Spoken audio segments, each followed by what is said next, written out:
grey shapes on the horizon are not fishing boats, they are steel and steel-clad intent. Aircraft carriers and their escort ships steaming where the maps, the treaties and the memories of past confrontations overlap.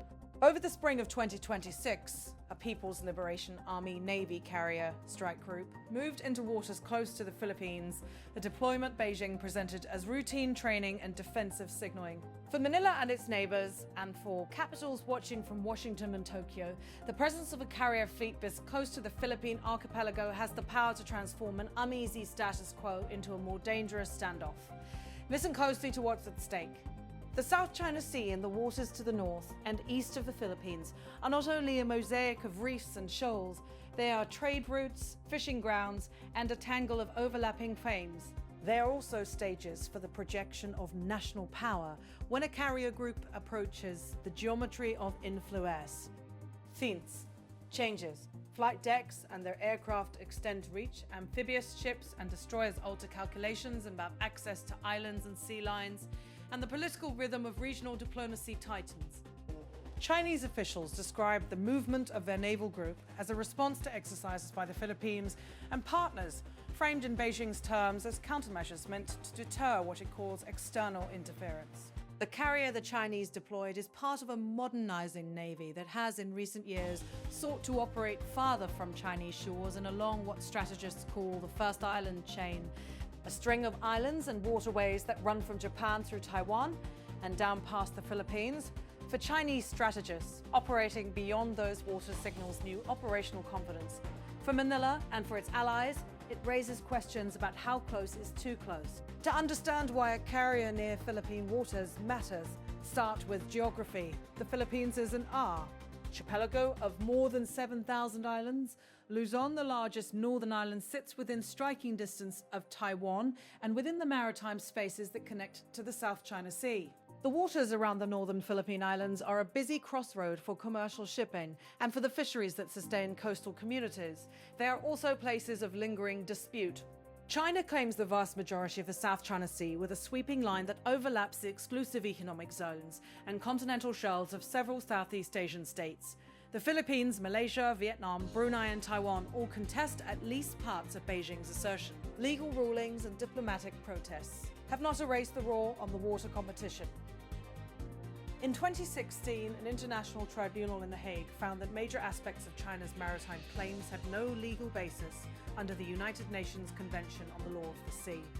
Beijing rejected the ruling and the legal determination has not elimina the pace of confrontations at sea. Instead, a mix of Coast Guard vessels, maritime militia ships, naval warships, and civilian craft has filled the gaps, often bringing actors into dangerously close quarters. The arrival of an aircraft carrier brings a different tempo. Carriers are symbols as much as they are instruments. Their air wings, steaming patterns, and the escorts that screen them create layers of capability: surveillance, strike, and sustained sea control. When a carrier transits close to disputed waters, it magnifies the risk of miscalculation in an already crowded environment.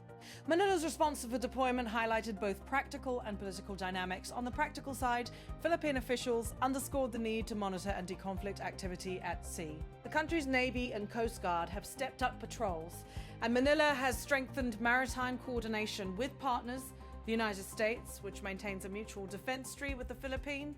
CESAS signaled attention to the situation, emphasizing attention to the safety of maritime navigation. Regional partners, including Japan and Australia, have expressed concern over any actions that might destabilize the waters that many countries rely on for trade. On the political side, the deployment occurred at a moment when domestic politics in the Philippines are particularly charged. High-stakes political disputes and efforts to impeach or investigate public officials have sharpened attention at home. That internal turbulence matters because it shapes how Manila reads and responds to external pressure. Leaders worried about political vulnerabilities often face harder choices when foreign militaries press nearby, respond strongly and risk escalation, or avoid confrontation and risk domestic criticism for appearing weak. The incidents that most worry naval planners are not always headline-grabbing collisions. They are the small, fast acts that can trigger bigger reactions.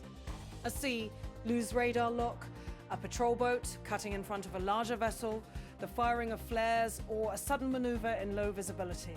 Over the past 2 years, a pattern of increasingly assertive maneuvers, from ramming a water cannon in contested shoals to the repeated presence of paramilitary vessels, has made those scenarios more plausible. In at least one reported case near contested features, a near collision forced quick reactions from both sides, the kind of moment where a misread signal could cascade. A carrier's deployment also intersects with broader military exercises in the region. In late April 2026, the United States and the Philippines conducted their annual Balikatan exercises, a large, multifaceted set of drills involving land, air, sea, and cyber elements. Balikatan has long been a visible statement of bilateral cooperation, training for an array of contingencies, including humanitarian assistance and maritime defense for China. The timing and location of Balikatan provided a rationale to demonstrate counter capabilities. Beijing's message was straightforward: as partners conduct larger drills, China will ensure it can match and counter those moves in proximate waters. What makes this more than a narrow military story is that it is also about perceptions, legal claims, and the everyday lives of people who fish, trade, and live along these shores. Fishermen report interference that affects their livelihoods.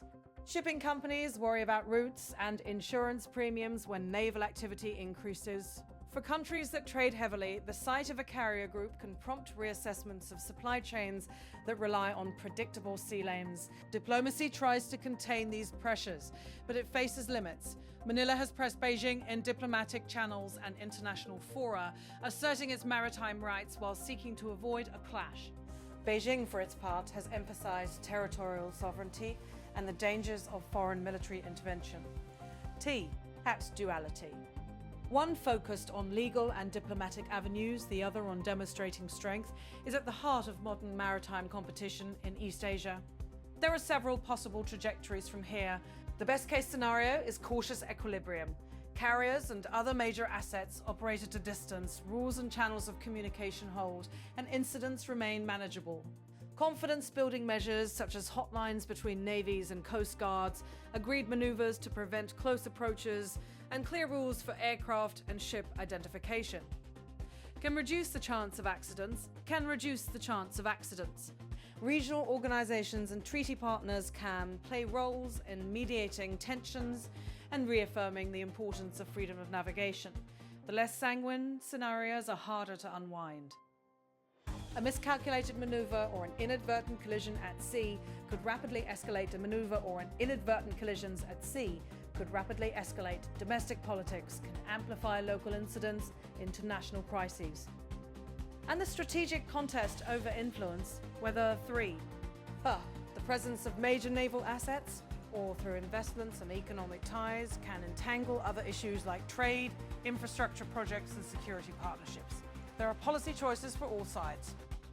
For the Philippines, the immediate task is to protect sovereignty without provoking a conflict it is not positioned to win alone.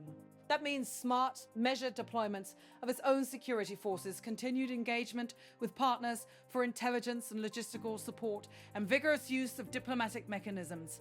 For China, the calculus involves signaling capability without crossing into coercion that could fracture the political space Beijing needs for its broader strategic objectives. For the United States and other partners, the challenge is to reassure allies and deter aggression without creating an arms race dynamic or becoming the proximate cause of escalation. Public messaging matters too. Every statement from a defense ministry, every social media release by a COAS.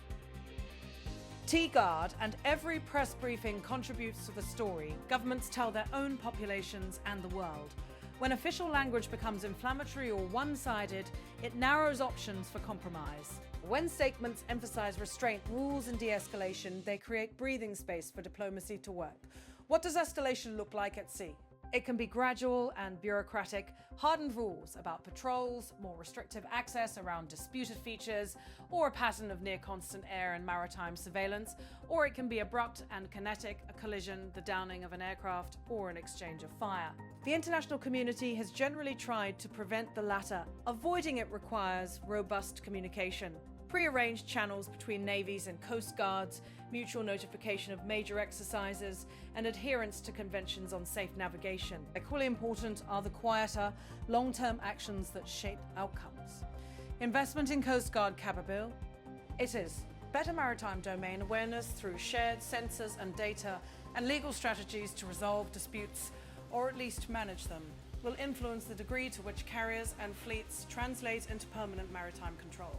Regional capacity building for search and rescue, environmental protection and fisheries management can create incentives for cooperation that transcend immediate power politics. There is also a human dimension that too often gets lost in strategy papers and satellite images. Coastal communities in the Philippines depend on these waters. Fishermen who face more aggressive patrols or the sudden presence of large warships face immediate economic stress. Local officials worry about the safety of their towns and the long-term viability of their livelihoods. When national governments plan strategy, attention to these human consequences must be part of the cost-benefit analysis. The presence of a carrier fleet is a reminder that the rules of the road at sea are contested and that the instruments of power are changing. Modern navies, coast guards, maritime militia operate in a crowded ecosystem where legal claims, historical narratives, and economic erratives collide. For the countries of Southeast Asia and for major powers with interests in the Indo-Pacific, the task is to build a framework of predictable behaviors that allows peaceful use of the seas even amid competition. Finally, this episode underscores a broader truth about contemporary geopolitics. Proximity matters. Geography still shapes strategy. For the Philippines, whose islands sit on the fault lines of major power competition, the arrival of a carrier group is not just a military event. It is a political test, a diplomatic problem, and a local economic concern folded into one. How Manila navigates this moment, balancing deterrence, alliance, and diplomacy will help define not only its own security, but the contours of maritime stability across a region on which much of the world depends. The next steps will be telling. Will the ships remain on the edges, trading maneuvers for messages? Will diplomatic channels be used to cool public rhetoric and negotiate deconfliction? Or will a pattern of close operations deepen and normalize a risk-prone presence near Philippine shores? The answers will shape the tone of maritime competition for months, perhaps years to come. For now, the carriers continue to sail, and the watchers on shore and at sea study their tracks. Nations that rely on these sea lanes watch with a mix of concern and calculation. Fishermen, families, port operators and policymakers all have a stake in the outcome. In a region where the line between routine patrol and crisis can be paper thin, the work of preventing accidents is as important as the work of preparing for them. The question facing leaders is whether prudence can outpace posture, whether restraint, rules and steady diplomacy can keep these waters from becoming the site of a confrontation none of the parties wants, but which any of them might inadvertently trigger.